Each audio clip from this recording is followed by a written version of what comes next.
Watching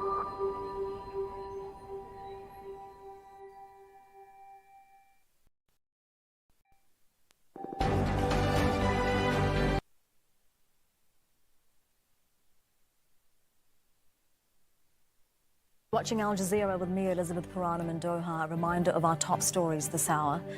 Newborn babies in Gaza's largest hospital, Al-Shifa, are at risk after the facility suspended operations.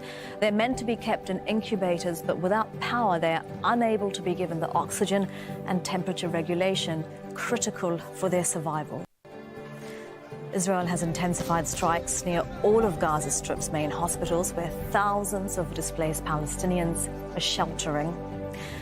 And leaders gathered for a summit in Saudi Arabia have issued a joint declaration demanding the UN Security Council adopt a binding decision to halt Israel's aggression on Gaza.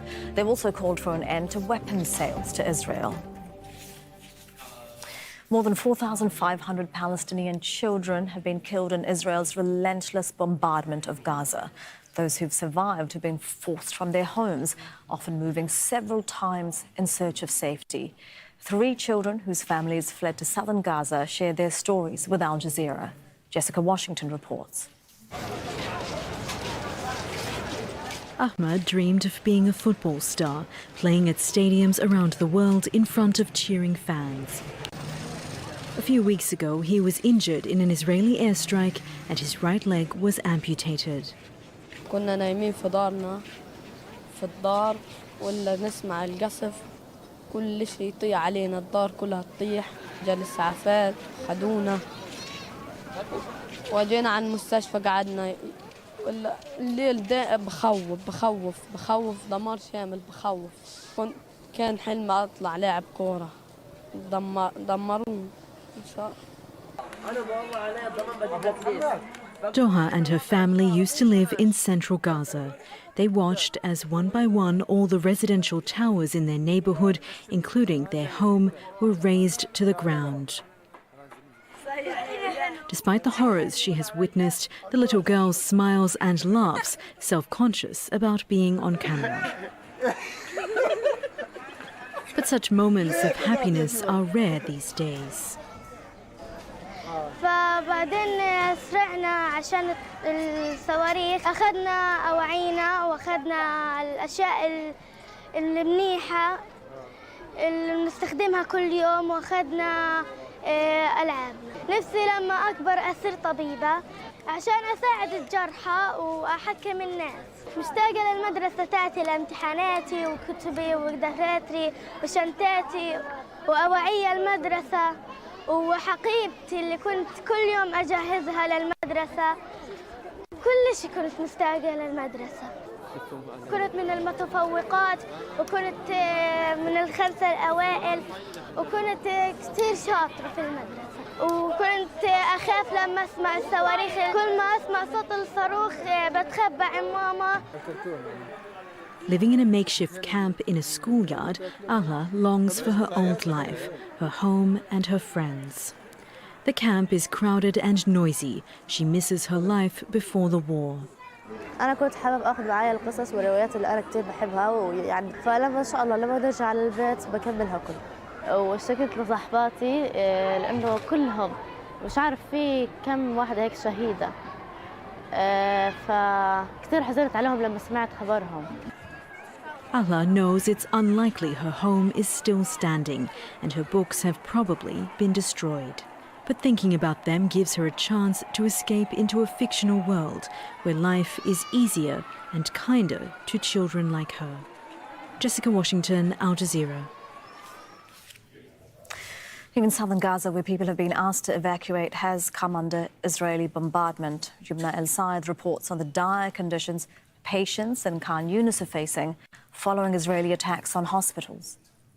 Nasser Hospital, which is the largest hospital in Khan Yunis, continues to witness a crisis after another. Despite the struggle of the capacity that this hospital has reached its maximum capacity in receiving the patients, it now has to deal with receiving other patients of those who have evacuated from the north and came here to the south and been received at Nasser Hospital. Over here, we have Dilara and Suhaib. These two brother and sister have come to Nasser Hospital after they had to evacuate from the north. They were at Shifa Hospital in very difficult conditions. And I have with me here in Nasser. So the brother Suhaib is 12 years old. Apartment in Nasser Hospital. Dr. Muhammad, tell me about the condition of Suhaib and Dilara. So Suhaib and Dilara is one example of how much the patient suffering is so complicated. Dilara is 8 years old and her brother Suhaib is 12 years old. They are a victim of airstrike, Israeli warplane. They bombarded their house over their bodies. So they have a very complicated injury. They were at Shifa Hospital and then they have to be evacuated under another fire. So they came by walking. Their family helped. Dilara have something we call it hemiplegia. She cannot move half of her body, along with some we call it respiratory failure. So she is dependent on a tube in her neck to get a breathing, and she needs a continuous suction machine beside her. This machine means she needs electricity, and there is no electricity all over Gaza. So she has to be at hospital. And imagine this is the emergency department. We compensate cases which need an ICU, which need a rehabilitation center. So the situation is very complicated. Her brother Suhaib get a bad vertebral injury and he's now having something we call it paraplegia. See, he cannot move his lower limb.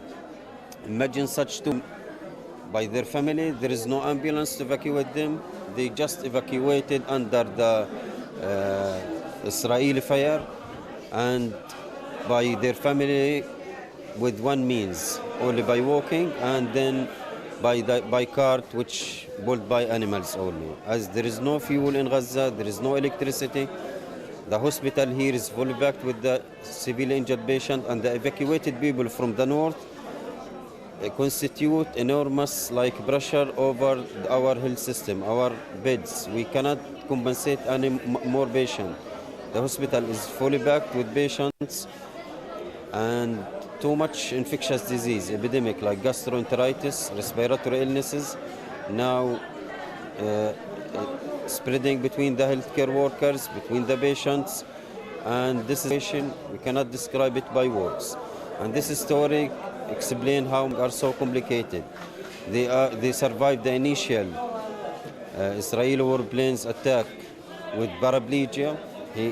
Suhaib, he cannot move now permanently, and her sister also, she cannot move half of her body and she cannot breathe normally, and she needs electricity for this assistant device to help her to get the secretion from respiratory tract. And they evacuated under another threat. They came by walking. There is no ambulance for them, and this is only a small example. On every corner in the hospital, you will see a much more tragedy and much more stories. Thank you. Adding to these crises are the crisis of the receiving of other medications that these hospitals continue to receive in the aid convoys that arrive to the south. The doctors here have been telling us that the medications that are being received are not the medications that are necessary or needed for these cases or these injuries from the war, which compounds more crisis to what they are already witnessing and the burden that they cannot get out of. Yumna Sayed, Al Jazeera, Khan Yunis in the southern Gaza Strip. The Palestinian Health Ministry says 2 Palestinians are dead after Israeli forces carried out a raid in Jenin in the occupied West Bank. Israeli snipers have reportedly taken up positions on buildings near Ibn Sina Hospital in Jenin, bringing bulldozers along with them. Army units also stormed residential neighborhoods on Saturday night in Tulkarem, Nablus and Ramallah. Hundreds of thousands of protesters have gathered in central London to take part in a march calling for a ceasefire in Gaza. The protest comes as the UK holds its annual Remembrance Day commemorations, which mark the end of the First World War. Police estimate more than 300,000 protesters are marching in support of Palestine and say It's the biggest since the latest conflict began. At least 90 far-right counter-protesters have been arrested. And tens of thousands of people have also marched through Belgium's capital to call for an immediate ceasefire in Gaza. Organisers billed the demonstration in Brussels as a European March for Palestine. Protesters accused the EU of failing to take action in the face of violations of international law in Gaza. And that's it from me, Elizabeth Paranum. Talk to Al Jazeera is coming up next. It's a shame. In 1945, in a world scarred by war, came a global appeal for peace. To find a way to end war. In response, the United Nations was formed. Its mission was clear: to prevent the horrors of another global conflict. But despite the UN's endeavors, its history has been marked by a succession of wars and violence. The continuance of the Cold War is making the United Nations system more and more unworkable, and thus is undermining its usability. From Vietnam, Afghanistan and Iraq, to Rwanda and Darfur.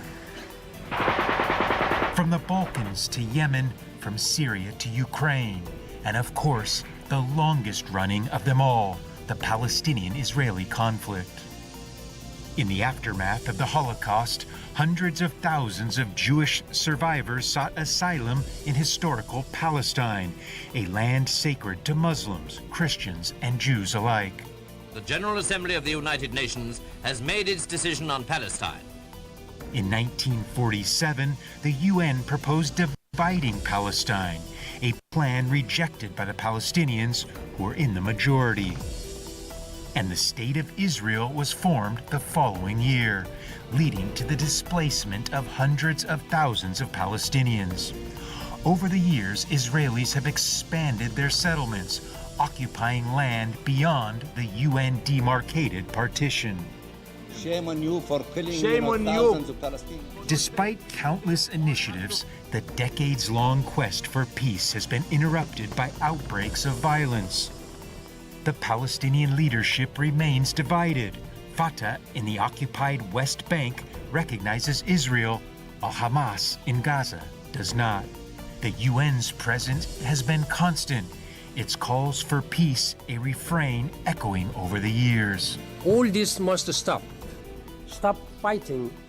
Start talking. No solutions can come through violence. We issue statements. We express concern. We voice solidarity, but life hasn't changed. The fighting must stop immediately. The protection of civilians must be paramount. The situation in the Middle East is growing more dire by the hour. October the 7th was a watershed moment. Hamas's surprise dawn offensive outmaneuvered Israeli security. More than 1,000 Israelis were killed, triggering an unprecedented escalation. In response, Israel declared war on the armed group, and in doing so has reshaped Gaza's landscape, with unparalleled destruction and the killing of over 10,000 civilians. In the midst of the war, a crisis unfolded within the UN. So divided were members that it took 3 weeks for the organization to pass a resolution on the war. In protest against the UN's failure to condemn what he termed